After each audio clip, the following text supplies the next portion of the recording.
Apologies for my voice, I'm a little congested today. Black Ops 6 Zombies is not as awful as my first impressions initially were. There are things BO6 did right and wrong, and some of those things are absolutely terrible that need fixing, but let's put the best foot forward with this.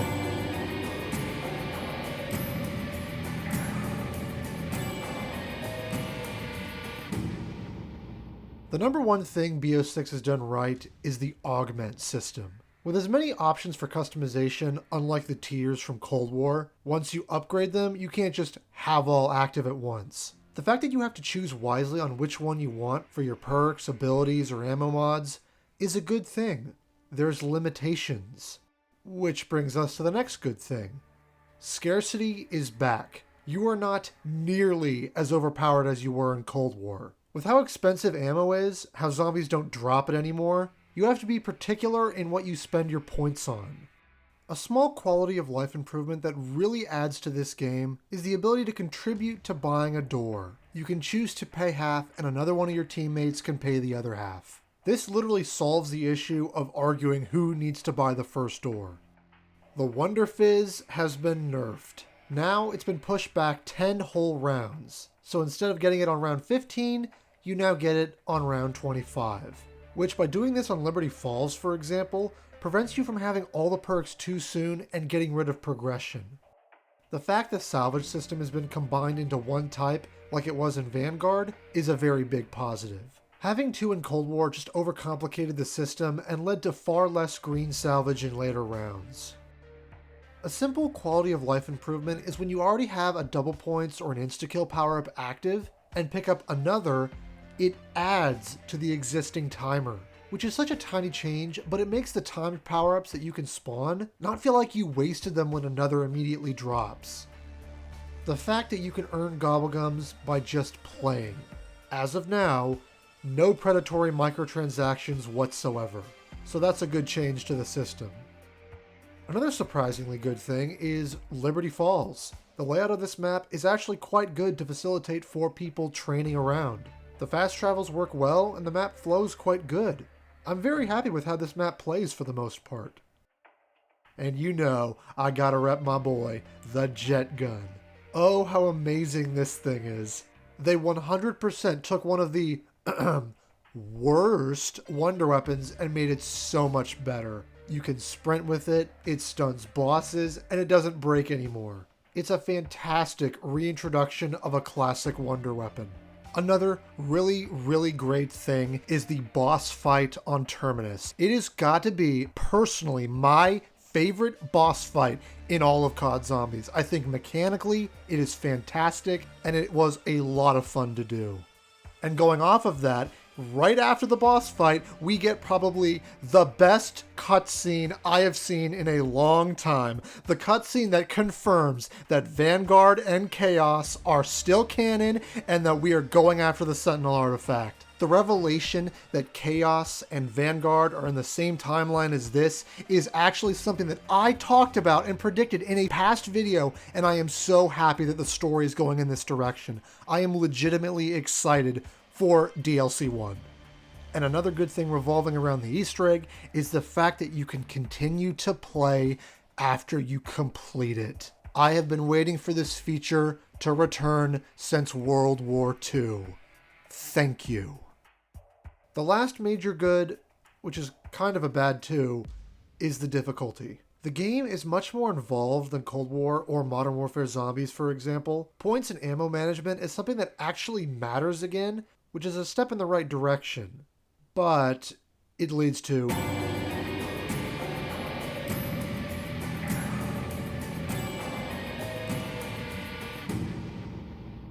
the first major disappointment was Melee Macchiato.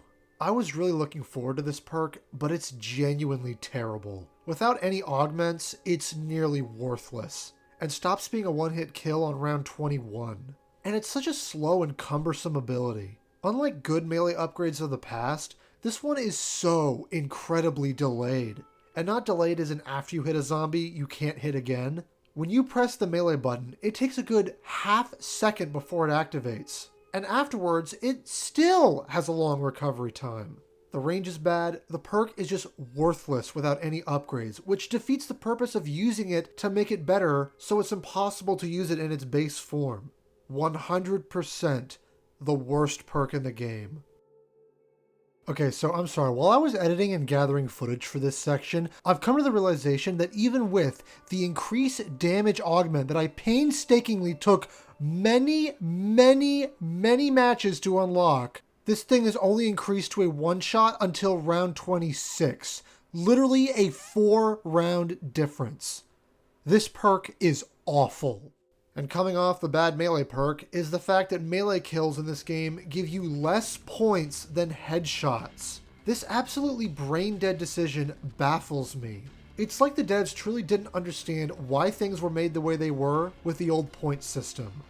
Melee kills are more difficult and put you at greater risk, so you're rewarded with more points. But not here in BO6, you get less. This is so backwards and completely de-incentivizes using melee weapons at all. So when insta-kill shows up, knifing is pointless. Just go for headshots. The lethals across the board have been nerfed into almost not being worth using. They have become completely underpowered. The grenades in Cold War were like nukes, but the ones in BO4 in terms of damage were much better balanced for a health-capped game. These here do almost nothing. The Gobblegums returning is a double-edged sword. The fact that the Whimsicals are treated as any other in limited amounts defeats the point of them. But more so than that, there exists no classics whatsoever. They're all treated as megas from BO3 with limited quantities. The field upgrades have so little impact on the gameplay because of just how long they take to charge. Here I am, on round 7, and I still don't even have Energy Mine yet, and I've been killing constantly. Not to mention, even with some augments, most are pretty underpowered and bad. Healing Aura is really the only one worth using in the game. The Amalgam is just a bad boss that's nothing more than a mimic reskin that can heal like the Thrasher. I was very disappointed by this boss, expecting him to be something unique when it's just things we've seen before, which also goes into the next bad point. All the enemies are just old ones back again. The parasites are the bugs from Shadows again. The vermin are spiders from Zetsubo again. They even reuse the same sound effects. The manglers are back again, along with the abominations. There's just nothing inspired about the enemies in BO6. Just throw a bunch of heavy armored zombies into a crowd to soak up your bullets, but provide nothing original. Something that likely won't bother many, but will bother me, is the pause timer in solo. Only 15 minutes? The way I record gameplay is very particular, but it works for me. I go into the game, I get what I need, I pause the game to get back to work. But if I take too long, it will unpause my game and down me. This is the issue of having the game always be online and have even solo matches be server-based. For goodness sake, even Vanguard had a 2-hour pause timer.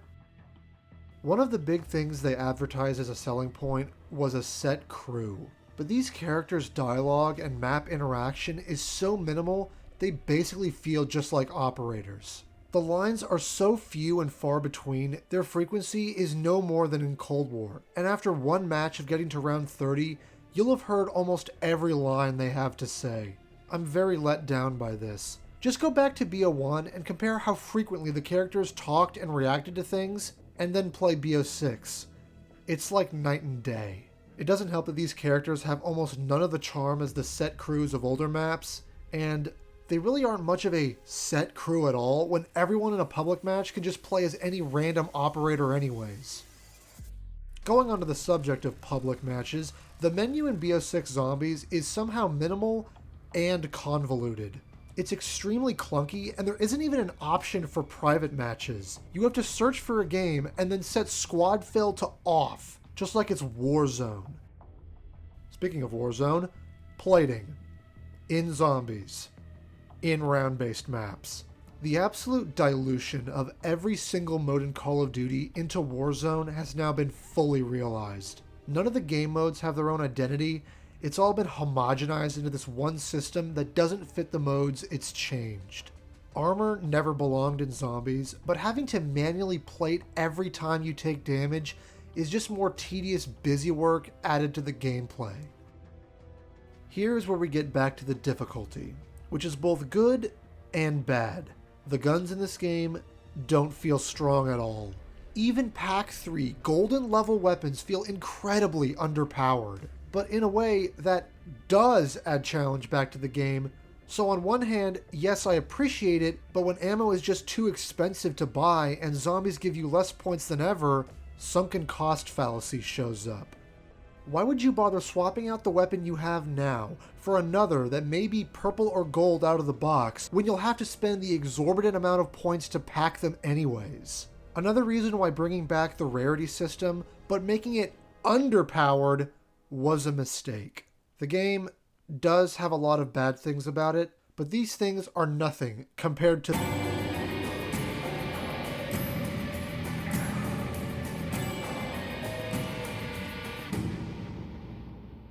These are the really terrible issues with the game that need to be fixed, as they make the experience worse and nearly broken in places. First and foremost, the Gobblegum menu navigation is so unbelievably obtuse and poorly designed, I question if the devs even played the game at all before releasing it. Firstly, you grab a gum from the machine and then it gets stored in its own inventory. So even if you have one, you have to press right on the D-pad and then A to use it, which is clunky enough to be doing all of this when you're in the middle of gameplay, but if you have more than one stored, it makes it a nightmare to press right, then go up or down, then A to use the one you want. This is especially egregious with the Anywhere But Here Gobblegum, a gum that players stored in their pocket for a quick getaway when they got trapped, but now you have to press not one, not two, but potentially 3 buttons in order to use it, which will get you killed, making it pointless. But the worst part of this menu issue is if you're running around with a kill streak or opening up your gun menu and someone votes to exfil or activate the rampage inducer, if you're going up on your gum selection while this happens, you'll unintentionally vote for something you didn't want to. Or you'll waste a kill streak when you didn't mean to. All of this because of how unintuitive the menu navigation is and how they've just allocated too much when they're wasting button slots on weapon inspects and emotes, which also take more than one press to do, so why even bother? If the menu is a mess, then so is the game flow.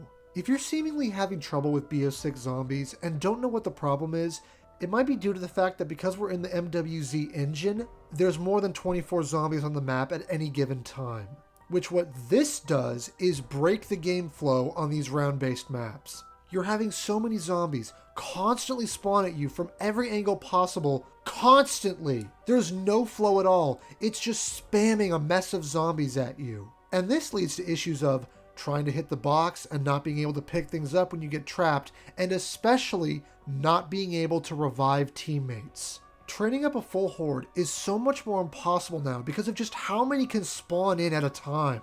That's why Healing Aura is so much better than the rest of the other field upgrades, because trying to revive your teammates in all of this isn't going to happen.